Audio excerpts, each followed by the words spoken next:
Before I forget what is number one, it's SlipKnot. Started this video by saying that nu metal is often divisive and misunderstood, and I don't think any other band have been as divisive and misunderstood as SlipKnot. They managed to create pop hits with 9 people and boiler suits and masks and very unconventional methods, but my god, do their songs stand the test of time. Again, it's hard to say whether they're a nu metal band or just a metal band, or, you know, now they've spanned so many genres. Like all these bands I've mentioned, they've had long careers where they would change their sound and developed and aged, often like a fine wine, and sometimes taken dips and then come back. But I've always had a lot of love for SlipKnot since I was a little kid. I remember seeing them at Newcastle Arena. My dad took me and my brother, and Machine Head opened for them, and it was absolutely incredible.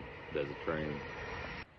They are a band that obviously through a lot of sadness and struggle and grief have had a really difficult journey as a band, but always managed to deliver when it comes to music. There's always incredible stuff on their albums, even if most fans have their favorites.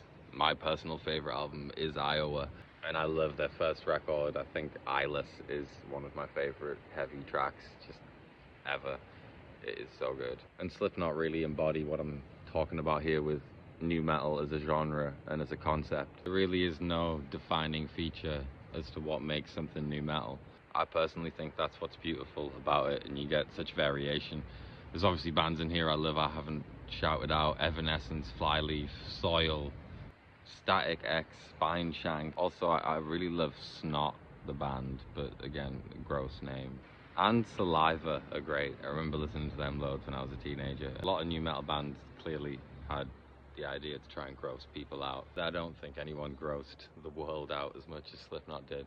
They became one of, and still are, one of the biggest bands in the world for 25 years plus now.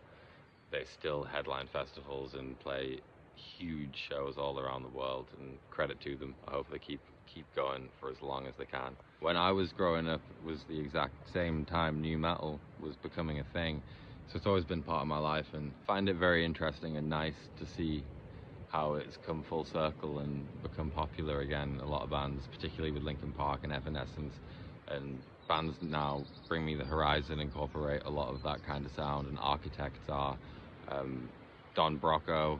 There is so many of the current popular crop of big bands that are hugely influenced by all these nu metal bands.